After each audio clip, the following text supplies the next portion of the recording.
हाँ तो बेटा सभी को जय हिंद। जैसा कि आप जानते हैं हमने 11वीं कक्षा की जो अर्थशास्त्र की किताब है उसका स्टैटिक्स का जो पहला लेसन है शुरू किया था।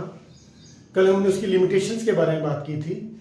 आज हम लोग बात करेंगे सांख्यिकीय कार्य एवं महत्व, function and importance of statics. जो स्टैटिक्स की इम्पोर्टेंस है इकोनॉमिक्स में, आज हम उसके बारे में बात करेंगे। जैसा कि हम जानते हैं सांख्यिकी क्या होती है। सांख्यिकी संख्यात्मक सूचनाओं का भंडार है। वे संख्यात्मक सूचनाएं जिनसे हम कोई निष्कर्ष निकाल पाते हैं वो सांख्यिकी कहलाते हैं। आप जानते हैं, पहले हम बात कर चुके हैं इसके बारे में। जब हम लोग इसके महत्व की बात करते हैं तो प्रोफेसर टिपेट क्या कहते हैं? प्रोफेसर टिपेट क्या कहते हैं? कहते हैं एक दिन ऐसा भी आएगा जो यूनिवर्सिटीज़ हैं उनके जो इकोनॉमिक्स डिपार्टमेंट है, कहता कोरे सिद्धांतवादियों के अधीन ना रहकर, जो यूनिवर्सिटीज के इकोनॉमिक्स डिपार्टमेंट है कोरे सिद्धांतवादियों के अधीन ना रहकर सांख्यिकी प्रयोगशालाओं के अधीन हो जाएंगे। कैसे? कहता जैसे जो भौतिकी विभाग है और रसायन शास्त्र विभाग है, जैसे वो प्रयोगात्मक प्रयोगशालाओं के अधीन है। ठीक है ना।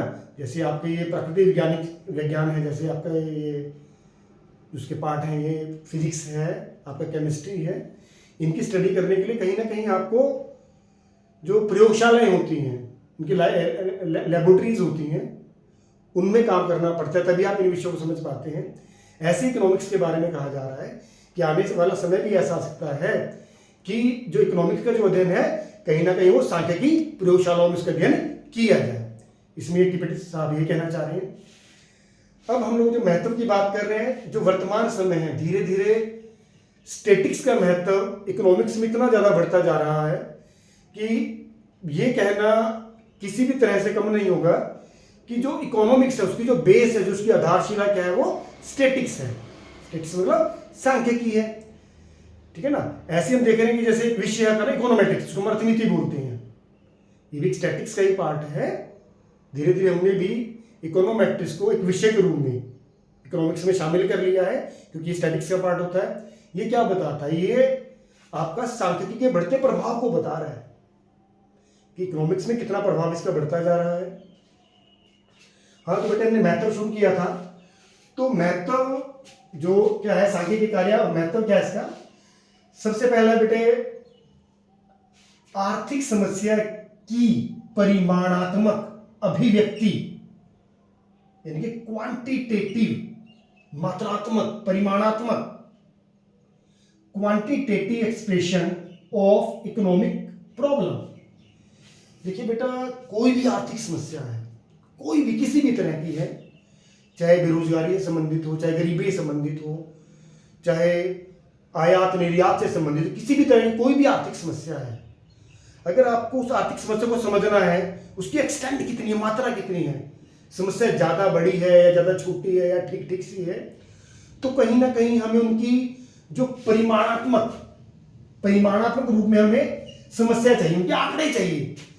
ठीक है ना, संख्याओं में चाहिए, तभी हम उसका निदान, तभी हम उसको संबंध में सुझाव या दूर कर पाएंगे। जैसे मैं कहता हूँ देश में गरीबी की दर 20% है, जो वर्किंग पॉपुलेशन में, जो टोटल पॉपुलेशन में जो वर्किंग पॉपुलेशन है, अगर 20% लोग क्या है, बेरोजगार हैं वर्किंग पॉपुलेशन का, तो हमें ये एक्सटेंट पता लगी है, मात्रा पता लगी है, परिमाण पता लगा है, तो उसके दूर करने के प्रयास किए जा सकते हैं। ठीक है ना। तो सांख्यिकी क्या है? कोई भी इकोनॉमिक समस्या हो, किसी भी तरह की हो, चाहे गरीबी से संबंधित हो, चाहे महंगाई से संबंधित हो, हमें परिमाणात्मक अभिव्यक्ति देती है, उसके परिमाण देती, परिणाम देती है, उसकी मात्रा बताती है कि जिससे हम उसकी समस्याओं को दूर कर पाते हैं। ठीक है। तो पहला पॉइंट हो गया बेटे quantitative expression of economic problem, यानी कि जो आर्थिक समस्याएं हैं उनको हम परिमाणात्मक रूप से बता पाते हैं। दूसरा क्या है बेटे, ये बड़ा इंपॉर्टेंट टॉपिक है, पॉइंट है अंतर क्षेत्रीय तथा अंतर समय तुलनाएं। अंतर क्षेत्रीय तथा अंतर समय तुलनाएं, यानी कि इंटरसेक्टरल एंड इंटर टेम्पोरल कंपैरिजन, तुलनाओं की बात हो रही है। अंतर क्षेत्रीय तुलनाएं क्या होता है? देखिए जैसे एक ही क्षेत्र है, मान लीजिए हम कुरुक्षेत्र में रहते हैं, ठीक है, तो हमें पता लगाना है कि बेरोजगारी के कुरुक्षेत्र में क्या है। मैं कह रहा हूँ वर्किंग पॉपुलेशन का 30% लोग बेरोजगार हैं, कुरुक्षेत्र की बात होगी 30% लोग बेरोजगार है। अब यहां पर हम लोग क्या कर सकते हैं, अंतर क्षेत्र मतलब कुरुक्षेत्र क्षेत्र की मैं बात कर रहा हूं। अब मैं बात करता हूं कि ग्रामीण सेक्टर में इतने लोग बेरोजगार हैं, मैं कुरुक्षेत्र की बात कर रहा हूं सिर्फ, ग्रामीण क्षेत्र में इतने लोग बेरोजगार हैं, ठीक है, और शहरी क्षेत्र में बेरोजगारी इतने % है।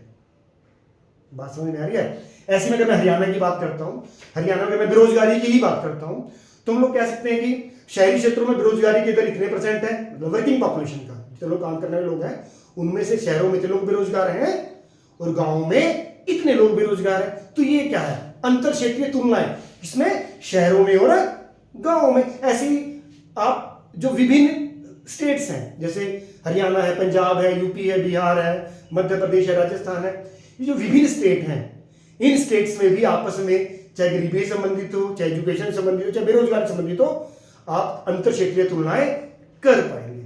उम्मीद है आपको समझ में आया होगा। ऐसी अंतर समय तुलनाएं क्या होता है? अंतर समय, इंटर टेम्पोरल कंपैरिजन क्या होता है? देखिए बेटा, अंतर समय क्या होता है? विभिन्न समयों में। अभी जैसे मैं बात करता हूं, हरियाणा की ही बात कर लेते हैं, चलो हरियाणा में रहते हैं हम लोग।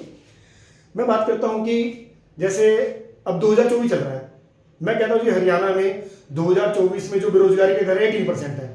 सही आंकड़ा नहीं है, अभी मैं बता रहा हूं आपको, ये सही आंकड़ा नहीं है, मैं केवल टॉपिक समझाने के लिए बता रहा हूं। मान लीजिए मैं कहता हूं कि 18% लोग हरियाणा में लोग बेरोजगार हैं 2024 में, ठीक है, 2024 में हरियाणा में 18% लोग बेरोजगार है। अब 18% कौन है? ये वर्किंग पॉपुलेशन का, ठीक है। अब मैं 2023 में ये 24% थे, 2022 में 26% थे, ठीक है ना। तो 26, 23 और 18 इनकी बेरोजगारी घट रही है। क्या उल्टा कर लीजिए इसको, कहने का मतलब क्या है, जो विभिन्न समय होते हैं, विभिन्न ईयर्स होते हैं, उनके बीच में आप कंपैरिजन कर सकते हो। इसके माध्यम से, सांख्यिकी के माध्यम से, जो उसके महत्व को दर्शाता है।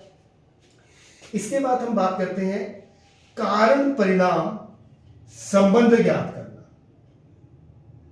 Working out cause and effect relationship. देखिए जो सांख्यिकी की सबसे बड़ी बात क्या है, जब हम सांख्यिकी के विषयों का अध्ययन करते हैं तो कहीं ना कहीं हम किस समस्या, कारण और परिणाम के संबंध की जो बात करते हैं, ठीक है, उसको ज्ञात करते हैं। जैसे मैं कहता हूं कि देश में किसी वस्तु की मांग बहुत बढ़ रही है। मान लीजिए मैं कहता हूं ये मेरे पास क्या है, मेरे हाथ में ये मार्कर है। मैं कहता हूं देश में मार्कर की मांग बहुत घट रही है। जो मार्कर की डिमांड है देश में क्या है, घट रही है। कई कारण हो सकते हैं, सॉरी, मार्केट की डिमांड घट रही है तो क्या कारण हो सकता है? मार्केट की डिमांड घटने से क्या होगा, निवेश घटना शुरू हो जाएगा। निवेश घटेगा तो क्या हो जाएगा, लोग बेरोजगार होना शुरू हो जाएंगे, ठीक है ना। तो कारण मांग घटने का क्या है, तो इस बारे में हम सरकार को सुझाव दे सकते हैं, भाई मांग घट रही है तो कहीं ना कहीं आप निवेश बढ़ाइए, इस एरिया में आप निवेश बढ़ाइए, लोगों को रोजगार दीजिए और ऐसे स्टेप उठाइए जिससे इसकी मांग को आप बढ़ा सके, ठीक है ना। तो कोई भी समस्या के क्या कारण है, उसका क्या परिणाम निकल रहा है, उस परिणाम को दूर करने के संबंध में सुझाव भी हम किसके माध्यम से दे सकते हैं, सांख्यिकी के माध्यम से दे सकते हैं, ठीक है बेटा। उम्मीद आपको समझ में आ गया होगा। इसके बाद है आर्थिक सिद्धांतों या आर्थिक मॉडल का निर्माण। अब आर्थिक सिद्धांत क्या होते हैं, हम लोग देखते हैं जो भी हम इकोनॉमिक्स पढ़ते हैं तो आर्थिक सिद्धांत पढ़ते हैं कि किसी वस्तु की कीमत घटती है तो उसकी मांग बढ़ती है, कीमत बढ़ती है तो मांग घटती है, ठीक है ना। ऐसे ही अगर पूर्ति के संबंध में बात करते हैं, कीमत बढ़ती है तो पूर्ति बढ़ती है, कीमत घटती है तो पूर्ति घटती है। मतलब कीमत घटने से पूर्ति घटेगी और कीमत बढ़ने से पूर्ति बढ़ेगी, मतलब कीमत बढ़ेगी तो पूर्ति बढ़ जाएगी, ठीक है। ये आर्थिक सिद्धांत हमने कैसे एस्टेब्लिश किए, कैसे निर्माण किए इनका, इन सभी जो आर्थिक सिद्धांत हैं सभी का निर्माण कहीं ना कहीं बेटे जो सांख्यिकी आंकड़े हैं उनके माध्यम से होता है। कहने का भी अभिप्राय क्या है, जो भी इकोनॉमिक्स के आर्थिक सिद्धांत हैं, जो आर्थिक मॉडल हैं, अगर आप उनका आपको फॉर्म करना है, उनको आपको बनाना है, काम करना है उससे रिलेटेड सिद्धांत बनाने हैं, तो कहीं ना कहीं आपको जो सांख्यिकी होती है, आंकड़े होते हैं, उनकी जरूरत पड़ती है। इन आंकड़ों के बिना यानी कि सांख्यिकी के बिना आप आर्थिक सिद्धांतों का या आर्थिक मॉडलों का निर्माण नहीं कर पाएंगे, ठीक है मेरे बेटा, उम्मीद है पॉइंट समझ में आया होगा। इसके बाद है आर्थिक भविष्यवाणी। आर्थिक भविष्यवाणी, देखिए अब हम भविष्यवाणी की बात करते हैं। ये ज्योतिष वाली भविष्यवाणी नहीं है। अगर हम बात करें कि ये ज्योतिष वाली भविष्यवाणी नहीं है, आर्थिक भविष्यवाणी क्या होती है? आर्थिक भविष्यवाणी बेटे, कोई भी आर्थिक समस्या है, कोई भी कैसी भी आर्थिक समस्या है, जब आप उस आर्थिक समस्या से रिलेटेड जो आंकड़े हैं, उन आंकड़ों का अध्ययन करने के बाद भविष्य में क्या परिणाम आने वाले हैं इस समस्या से संबंधित, उस संबंध में आप भविष्यवाणी आसानी से कर सकते हैं। उदाहरण के लिए बताता हूं, जैसे आप लोग पिछले 10 साल, 15 साल, 20 साल किसी वस्तु की मांग से संबंधित अगर आप आंकड़े इकट्ठा करते हैं, ठीक है ना, तो भविष्य में उसकी वस्तु की मांग क्या रहने वाली है, पिछले 5 साल, 10 साल, 15 साल, 20 साल के आंकड़ों को एनालाइज करने के बाद भविष्य में इसकी वस्तु, उस पार्टिकुलर वस्तु की मांग घटने वाली है या बढ़ने वाली है, उस संबंध में आप आसानी से भविष्यवाणी कर सकते हैं। ठीक है ना, कहने का अभिप्राय क्या है, इकोनॉमिक्स में जो फोरकास्टिंग है आप इजीली कर सकते हैं। कब कर सकते हैं? जो पिछले वर्षों के आंकड़े होते हैं उनको एनालाइज करने के बाद, यानी उनका अध्ययन करने के बाद। इसके बाद हम बात करेंगे नीतियों का निर्माण। नीतियों का निर्माण, फॉर्मुलेशन ऑफ पॉलिसीज। अब देश के लिए पॉलिसीज का निर्माण कौन करते हैं? हम लोग सभी जानते हैं, जो देश का वित्त मंत्री होता है, फाइनेंस मिनिस्टर होता है, कहीं ना कहीं आने वाले समय के लिए, देश की भलाई के लिए, विकास के लिए पॉलिसीज का निर्माण किया जाता है। ठीक है ना, तो पॉलिसीज का निर्माण करने के लिए सबसे पहले सरकार अपनी आय का प्रबंध करती है। ठीक है ना, तो इन आंकड़ों के माध्यम से, जो भी आय से संबंधित आंकड़े हैं या व्यय से संबंधित आंकड़े हैं या मांग से संबंधित आंकड़े हैं, कोई भी आंकड़े हैं, इन आंकड़ों का अध्ययन करने के बाद जो अर्थशास्त्री है उन स्फीयर्स, उन क्षेत्रों की पहचान करता है, किन किन क्षेत्रों में सरकार की इनकम बढ़ सकती है, तो वहां पर वो टैक्स इंपोज करते हैं। ठीक है ना, उन क्षेत्रों की वजह करते हैं कि किन क्षेत्रों में गरीबों के ऊपर टैक्स का बोझ ज्यादा बढ़ रहा है, तो उन क्षेत्रों में वो टैक्स कम करने की सोच के लिए नीतियां बनाते हैं। बात समझ में आ रही है? कहने का मतलब क्या है कि जो फाइनेंस मिनिस्टर होता है, देश का वित्त मंत्री होता है, इन आर्थिक आंकड़ों के आधार पर ही आने वाले समय के लिए, देश के लिए नीतियों का निर्माण करते हैं। ठीक है बेटा, उम्मीद है समझ में आया होगा बेटा आपको। इसके बाद बात है बेटा आर्थिक संतुलन, इकोनॉमिक इक्विलिब्रियम। आर्थिक संतुलन क्या होता है? स्टेट ऑफ रेस्ट, आराम की अवस्था। आर्थिक संतुलन क्या होता है? स्टेट ऑफ रेस्ट होती है, आराम की अवस्था होती है। एक ऐसी अवस्था जिसमें हम परिवर्तन करना नहीं चाहते। ठीक है ना, तो सांख्यिकी के आंकड़ों के आधार पर ही जो अर्थशास्त्री हैं उनने सिद्धांतों का निर्माण किया है। कैसे कि कोई उपभोक्ता किस अवस्था में, किस पोजीशन में वो सबसे अधिकतम संतुष्टि प्राप्त कर रहा होता है। अधिकतम संतुष्टि क्या स्थिति है? एक ऐसी अवस्था जिसमें परिवर्तन करना नहीं चाहता, स्टेट ऑफ रेस्ट है वो, संतुलन की स्थिति है वो। तो इस सिद्धांत का निर्माण किसके बेस पर हुआ है? इसका निर्माण बेटे किसके बेस पर हुआ है? जो सांख्यिकी आंकड़े होते हैं उनके आधार पर इनका निर्माण हुआ है, इन सिद्धांतों का। ऐसे हम लोग जो उत्पादक की बात करते हैं, एक उत्पादक संतुलन की अवस्था में कब होता है? तो बेटे एक उत्पादक संतुलन की अवस्था में तब होता है जब वो अधिकतम लाभ प्राप्त कर रहा होता है। तो बेटे सिद्धांत का निर्माण हमने कैसे किया है? अधिकतम लाभ के सिद्धांत का निर्माण में हमने किसके आधार पर किया है? जो सांख्यिकी आंकड़े होते हैं उनके आधार पर इनका निर्माण किया जाता है। ठीक है बेटा, तो आप समझ गए होंगे कि जो स्टैटिक्स है इकोनॉमिक्स में, आज की तारीख में, आज के समय में इकोनॉमिक्स में इसका बहुत ही ज्यादा महत्व है ना। तो उम्मीद है बेटा जो अभी आपको समझाया समझ में आया होगा। अगर आपको नहीं समझ में आया होगा, एक दो बार सुनेंगे, आपको बेटे आसानी से ये समझ आ जाएगा। धन्यवाद।